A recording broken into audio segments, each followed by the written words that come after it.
इस वक्फ बिल के मदाखलत में यहाँ आए जयपुर के सारे तमाम नौजवान साथी और बुजुर्ग,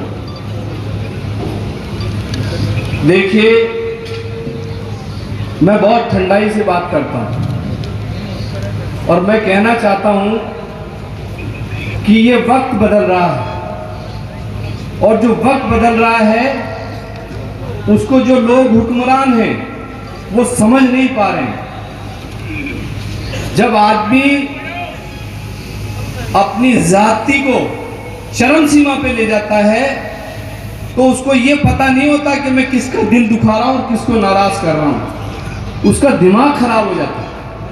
और यही हाल भारत सरकार में जो लोग बैठे हैं, जो हमारी जान से ज्यादा चीजें पसंद है हमें वक्फ, जो हमारे बुजुर्गों ने हमें हमारी नस्लों को देकर गए, उनको इस बात का एहसास नहीं है कि इस देश में कितना बड़ा जलजला आ जाएगा, किस कदर लोग जब 1857 की क्रांति धरी रह जाएगी उससे ज्यादा करोड़ों करोड़ों लोग सड़कों पर आ जाएंगे। इस बात का एहसास नहीं, इस बात को समझना पड़ेगा। देखिए जो जेपीसी में जो लोग जा रहे हैं और जेपीसी में जो लोग जाके इसकी विरोध करके आ रहे हैं, वो लोग इस कदर परेशान हो गए कि एक बार तो उन्होंने ये कह दिया कि हमें इस समिति में रहना ही नहीं है। आप ये बात देखिए कि जेपीसी में उन बातों को सुना नहीं जा रहा, इसलिए पूरे देश में हम सब लोगों ने मिलकर ये बीड़ा उठाया कि इसकी मदाखलत बर्दाश्त नहीं करेंगे, वक्फ एक्ट में चेंजेस बर्दाश्त नहीं करेंगे, चाहे कुछ भी हो जाए। देखिए मैं एक बात कहना चाहता हूं कि आजादी की लड़ाई छोटी पड़ जाएगी जब ये लोग दीवाने निकल जाएंगे सड़कों पे।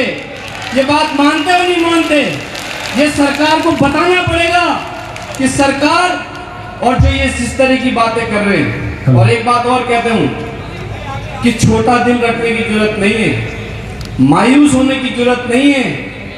अल्लाह भी कोई चीज है जो अल्लाह ने जिन चीजों की हिफाजत करने का खुद ने बीड़ा उठा रखा है, और हम तो एक काम करने वाले लोग हैं, हम तो उसको बर्दाश्त कर रहे हैं कि कितनी जातियां ये कर सकते हैं, ये देखने की बात है।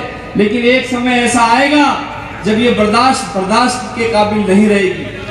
और जिस तरीके से लोगों में गुस्सा है, आक्रोश है, अब बताइए ये बड़े बड़े चैलेंज कर रहे हैं, वक्फ एक्ट में ऐसे बिल चेंज करना चाहते हैं जिसका कोई पैमाना ही नहीं है।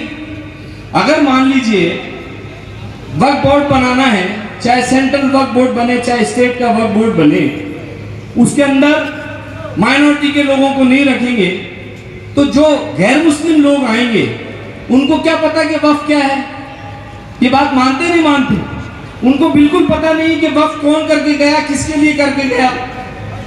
लेकिन इनकी हरदर्मी देखिए कि उसमें से मुस्लिम शब्द हटाना चाहते हैं, मुस्लिम मेंबरान को हटाना चाहते हैं ताकि गैर मुस्लिम लोग उसमें पंचायती करें। अगर वक्फ की संपत्तियों की सर्वे की बात करें, वक्फ कमिश्नर की बात करें, तो उसके सारे चार्जेस, उसके सारे अख्तियारात को कलेक्टर को देना चाहते हैं। कलेक्टर को देकर उसके अंदर जो मेंबरान समिति बनेगी उसमें मुस्लिम्स गायब कर देना चाहते हैं, वक्फ बोर्ड की समिति में मुस्लिम गायब कर देना चाहते हैं। तो ये बर्दाश्त नहीं है, ये नाकाबिले बर्दाश्त है। और मैं कहना चाहता हूँ कि देखिए आज तो लाखों में आए हो, आज तो लाखों में आए हो, लेकिन आगे इस बात का तैयार रखना कि ये जो ज्वाइंट कमेटी के लोग हैं, जो अकाबरीन बैठे हैं, अगर कभी भी एक भी आवाज कर दें तो कफन बांध के आना पड़ेगा। ऐसे नहीं, जब तक कफन नहीं बांधोगे अब मजा नहीं आने वाला है, मजा बिल्कुल नहीं आएगा। हमारे बुजुर्गों ने भी कई बार कफन बांधा है और ये आज़ादी उन्हीं की देन है। ये लोग सोच रहे हैं कि आज़ादी इन्होंने दिला दी, हम भी शाना बशाना खड़े हुए थे। घबराने की जरूरत नहीं है, टेंशन लेने की जरूरत नहीं है। हम वतन परस्त लोग हैं, वतन की हिफाजत हमसे ज़्यादा कोई नहीं कर सकता, ये बात ये जानते हैं।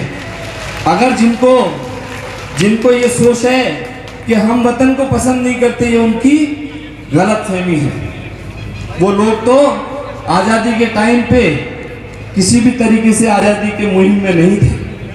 जो लोग थे यहाँ बैठे उनके बुजुर्ग थे, उन्हीं जान देनी पड़ जाए, कुर्बानी देनी पड़ जाए। देखिए, अगर कब्रिस्तान नहीं रहेंगे, अगर मस्जिदें नहीं रहेंगी, अभी खानकाहें नहीं रहेंगी तो क्या होगा, इस बात का सोचिए। इसलिए एक प्लेटफॉर्म और लब्बैक कहकर साथ में आना है। बहुत बहुत शुक्रिया ज्वाइंट कमेटी के तमाम मेंबरान को। और मैं शादी करो या उनका किराया मार्केट के हिसाब से तय करो। 2006 में सच्चर कमेटी की रिपोर्ट आई।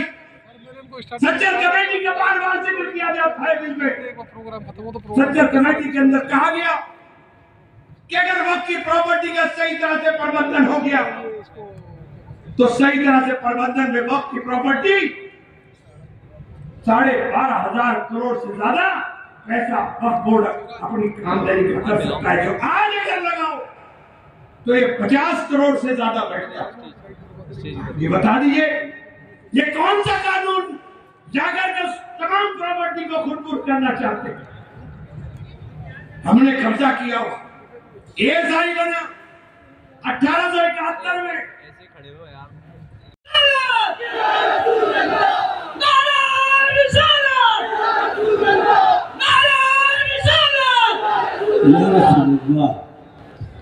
क्या है हमारे करने के काम, क्या है?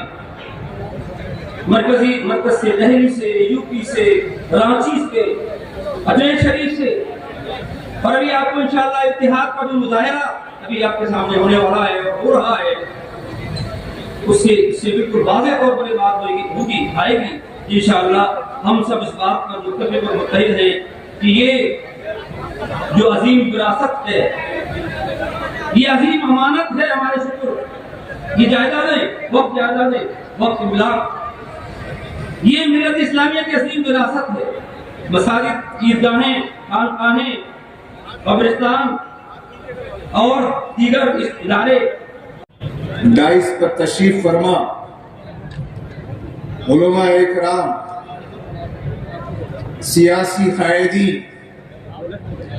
मेंबरान पार्लियामेंट, मेंबरान असम्बली राजस्थान, डाइस पर तशरीफ फरमा लायर्स, एडमिनिस्ट्रेटर्स और कौम मिल्लत के कायदी, प्रोग्राम में शरीक भाइयों और बहनों, अस्सलामु अलैकुम वरहमतुल्लाहि वबरकातुहू। पहली बात जो आपके सामने रखनी है, और यही बात हुकूमत के सामने भी रखनी है, और यही बात मैं चाहता हूं कि गैर मुस्लिम भाई भी गौर से सुने। ये जो वक्फ इमलाक हैं, वक्फ की प्रॉपर्टीज हैं, वक्फ की जायदादें हैं, इसके मालिक मुसलमान नहीं हैं, इसका मालिक मुतवल्ली नहीं है, इसका मालिक वक्फ बोर्ड नहीं है, इसका मालिक गवर्नमेंट ऑफ इंडिया नहीं है।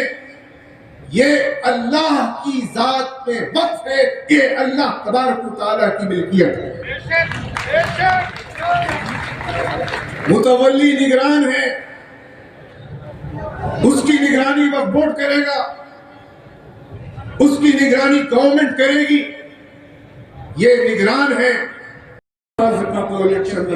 ये सो कॉल्ड मुस्लिम्स जो बेनमाजी हैं, प्रॉपर्टीज को खुद करने वाले हैं, और जो कुछ वो लोग इसके मुतवल्ली नहीं हो सकते, बल्कि जो नमाज कायम करते हैं, जो ज़कात अदा करते हैं, अल्लाह और यौम आखिर पर ईमान रखते हैं और किसी से खौफ नहीं खाते, वही इसके मुतवल्ली हो सकते हैं। तो ये सेकुलरिस्टों ने जो वक्फ पे अमेंडमेंट किया है, 2 उलमा इकराम वक्फ की कमेटी में हुआ करते थे, राजस्थान में भी और दीगर जगह भी, उसकी जगह लेडीज को कर दिया है। और उसके बाद